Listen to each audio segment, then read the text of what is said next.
नमस्कार बच्चों, कैसे हैं आप सब। आज हम उन्नति की पुस्तक का पाठ 6 अद्भुत कलाकार का अभ्यास कार्य करेंगे। बच्चों, पाठ को आपने कक्षा में अच्छी तरह से पढ़ लिया था। आपने इसके मौखिक प्रश्नों के जवाब भी दिए थे, परंतु हम पुनः एक बार मौखिक प्रश्न करेंगे, उसके बाद लिखित प्रश्न करेंगे। बच्चों, पहला प्रश्न है, बूढ़े रफूगर को बहुत कम लोग क्यों जानते थे? आपको पता है कि वह गरीब था, तो गरीबी के कारण वह गांव में रहता था। प्रश्न का उत्तर है, गरीबी के कारण रफूगर को बहुत कम लोग जानते थे। नेक्स्ट है, राजा ने युवक से क्या कहा? राजा ने युवक से कहा कि तुमने अपनी कला के जरिए एक छिपे कलाकार को पहचान कर उसका सम्मान किया। रफूगर की बेटी का नाम क्या था? रफूगर की बेटी का नाम कौशल्या था। अगला प्रश्न है, युवक ने अपना परिचय देते हुए लड़की को क्या बताया? युवक ने अपना परिचय देते हुए लड़की को बताया कि मैं महेंद्र नाम का गरीब कवि राज दरबार में काव्य पाठ करके अपना भाग्य आजमाने जा रहा हूँ। काव्य पाठ मतलब कविता का वाचन करना, कविता को सुनाना। बच्चों, ये मौखिक प्रश्न है, ये आपने सिर्फ समझने थे, लिखने नहीं है। अब हैं लिखित प्रश्न, यानी कि इनको आपने अपनी नोटबुक में सुंदर सुंदर राइटिंग में लिखना है। प्रश्न 1, उन दिनों कौशल्या ही रफू का काम क्यों करती थी? उन दिनों कौशल्या ही रफू का काम इसलिए करती थी क्योंकि उसके पिता के बीमार होने के कारण घर में तंगी हो गई थी। तंगी हो गई थी मतलब बच्चों, पैसे की कमी हो गई थी। अगला प्रश्न है, महेंद्र की परेशानी का क्या कारण था?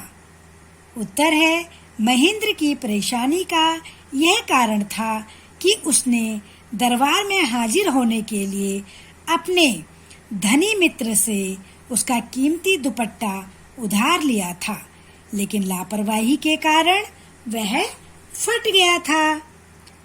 अगला प्रश्न है, महेंद्र अचंभित क्यों हुआ? अचंभित मतलब हैरान। महेंद्र लड़की की उंगलियों की कारीगरी पर अचंभित था। बच्चों, कारीगरी मतलब कला। वो किस कला में माहिर थी? रफू करने में। ठीक है, तो क्योंकि उसने फटे दुपट्टे को इस तरह तैयार किया था कि पता ही नहीं चला दुपट्टा कहाँ से फटा था। अगला प्रश्न है, राजा ने कौशल्या और उसके बाबा को दरबार में क्यों बुलाया? राजा ने कौशल्या और उसके बाबा को दरबार में इसलिए बुलाया क्योंकि उनकी कलाकारी से प्रसन्न होकर वह उन्हें सम्मान व पुरस्कार में कई उपहार देना चाहता था, यानी कि राजा उनकी कला से बहुत खुश था। अगला प्रश्न है, महेंद्र ने अपने मित्र से क्या उधार लिया? महेंद्र ने अपने मित्र से दरबार में, यानी कि जो राजा के दरबार में उसे जाना था, तो उसमें पहनने योग्य वस्त्र और एक घोड़ा उधार में लिया। अगला है, तुमने अपनी कविता के जरिए एक छुपे हुए कलाकार को पहचान कर उसका सम्मान किया है। इस कथन के द्वारा राजा क्या कहना चाहते थे? इस कथन के द्वारा राजा यह कहना चाहते थे कि तुम एक सच्चे कवि हो, इसलिए ही तुमने दूसरे की कला को पहचाना तथा उसका सम्मान भी किया। अगला प्रश्न है, सही पर आपने राइट का निशान लगाना है। बूढ़ा क्या काम करता था? बूढ़ा रफू का काम करता था। दर्जी का नहीं करता था, कपड़े बेचने का नहीं करता था। किसका काम करता था? रफू का, यानी कि फटे हुए कपड़ों को बारीकी से जो सिलता है वह रफूगर होता है, तो वही रफू का काम कहलाता है। महेंद्र कौन था? महेंद्र एक कवि था। राजा ने महेंद्र का क्या किया? सम्मान किया। महेंद्र के पास देने के लिए नहीं था। क्या नहीं था? मेहनताना। मेहनताना होता है बच्चों मजदूरी, ठीक है, पैसा। कौशल्या ने रफू के लिए उपयोग किया। किसको उपयोग किया था? जरी के तार का उपयोग किया था। एक जरी का तार होता है, बहुत महंगा होता है, उसने उसका उपयोग किया था। अगला प्रश्न है रिक्त स्थान। तो इसमें से आपने सही शब्दों को ढूंढ करके और रिक्त स्थान में भरना है। किसी गांव में एक रहता था रफूगर। मैंने भी आपको बताया था कि रफूगर कौन होता है? जो फटे कपड़े की बहुत बारीकी से सिलाई करता है। नेक्स्ट है पिता की बीमारी के कारण बहुत थी। क्या थी? तंगी थी, यानी कि पैसे की कमी थी। अगला है लड़की ने बस इतना ही कहा और ले लिया। क्या ले लिया? दुपट्टा ले लिया।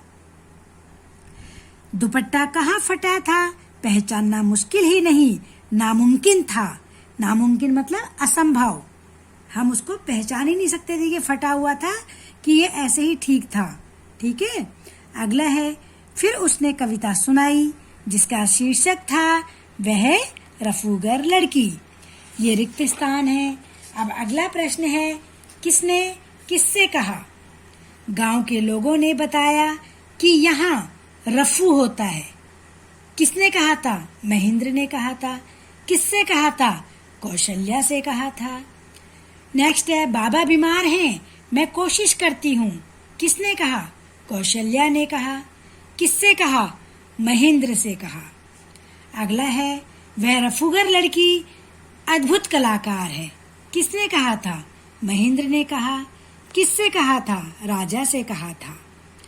आज तुमने अपनी कविता के जरिए एक छुपे हुए कलाकार को पहचान कर उसका सम्मान भी किया है।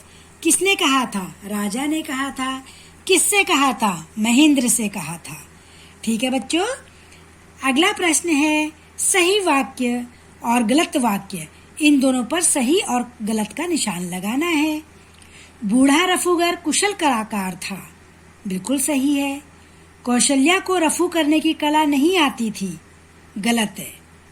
एक रात कौशल्या की झोपड़ी में एक कवि आया, बिल्कुल सही है। दुपट्टा कहाँ फटा था? पहचानना नामुमकिन था, बिल्कुल सही है। राजा ने उन्हें पुरस्कृत कर कई उपहार दिए, बिल्कुल सही है।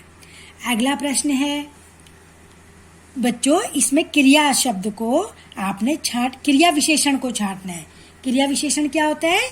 जो शब्द क्रिया की विशेषता बताते हैं उसे क्रिया विशेषण कहते हैं। अब देखो, किसी ने धीरे से दरवाजा खटखटाया। खटखटाना क्रिया है। कैसे खटखटाया? हम क्रिया से पहले कैसे प्रश्न करेंगे? तो कैसे खटखटाया? धीरे से, तो हमें जवाब मिला। इसका मतलब यह है क्रिया विशेषण है। अगला वह बहुत बीमार है। कितना बीमार है? बहुत बीमार है। ठीक है। अगला मैं पूरी कोशिश करूंगी। कितनी कोशिश करूंगी? पूरी कोशिश करूंगी, तो जवाब आ गया। उसने जोर से कविता पढ़ी। उसने कैसे कविता पढ़ी? जोर से, तो जवाब मिल गया। वह तेजी से महल की ओर चल पड़ा। कैसे चल पड़ा? तेजी से चल पड़ा। तो बच्चों, धीरे से, बहुत, पूरी, जोर से, तेजी से, ये सब क्रिया की विशेषता बता रहे हैं, इसलिए इन्हें क्रिया विशेषण कहेंगे। अगला प्रश्न है रंगीन शब्दों के विलोम शब्दों का प्रयोग करके वाक्य पूरे करो। हमारा शरीर तो बूढ़ा हो जाता है परंतु मन युवा रहता है। तो बूढ़ा का विलोम क्या हुआ? युवा। युवा मतलब जवान। अगला है महेंद्र धनी था परंतु रफूगर लड़की निर्धन थी। तो धनी का विलोम क्या हो गया? निर्धन, गरीब। सूरज दिन में और चंद्रमा रात में अपनी रोशनी देता है। तो दिन का विलोम क्या हुआ? रात। परिश्रमी व्यक्ति असंभव को भी संभव बना देता है। असंभव का विलोम क्या हुआ? संभव। सच सदैव झूठ से बड़ा होता है। तो सच का विलोम क्या है? झूठ। तो बच्चों, ये विलोम शब्द थे, इनको आपने प्रयोग करके वाक्य को पूरा करना है। अगला है दिए गए अनुच्छेद में से संज्ञा और सर्वनाम शब्द छांटो। आपको पता है संज्ञा क्या होता है? किसी का भी नाम संज्ञा कहलाता है। और सर्वनाम क्या होता है? जो संज्ञा के बदले हम शब्द प्रयोग करते हैं उसे सर्वनाम कहते हैं। तो देखिए, राजा कृष्णदेव राय एक नाम है, अतः ये संज्ञा है। अपने मंत्री तेनालीराम, तो इसमें अपने जो है वो सर्वनाम है और मंत्री और तेनालीराम संज्ञा है। कि हर बात मानते थे। राजा को राजा क्या है? संज्ञा शब्द है। उनकी सभी बातें, उनकी क्या है? सर्वनाम है। सभी बातें अच्छी लगती थी।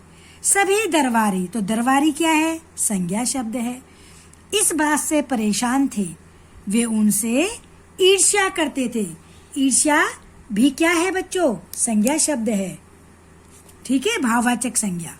दरबारियों ने सोचा, दरबारी फिर क्या है? संज्ञा शब्द है। कि किसी तरह उन्हें क्या है? सर्वनाम शब्द है। राजा से, राजा क्या है? संज्ञा शब्द है। दूर किया जाए, उन्होंने क्या है? सर्वनाम शब्द है। इस कार्य के लिए हर संभव प्रयत्न किया, लेकिन वे सफल नहीं हो सके। तो वे क्या है? वे सर्वनाम शब्द है। तो बच्चों, आपको समझ आ गया कि इस अनुच्छेद में से राजा कृष्णदेव राय, तेनालीराम, मंत्री, दरबारी, ईर्ष्या ये सब संज्ञा शब्द हैं। और सर्वनाम क्या हैं? अपने, उनसे, वे, उनकी, उन्हें, उन्होंने, ये सब सर्वनाम शब्द हैं। आशा है आपको ये पाठ अच्छी तरह समझ आ गया होगा। इसमें से आप प्रश्न नंबर 2 और प्रश्न नंबर 5 किससे कहा, ये अपनी नोटबुक में करेंगे और सारा काम अपनी बुक में करेंगे। आपका लेख बहुत सुंदर होना चाहिए। अब बच्चे, आप इस काम को अपनी नोटबुक में सुंदर सुंदर लेख में पूरा करिए। धन्यवाद बच्चों।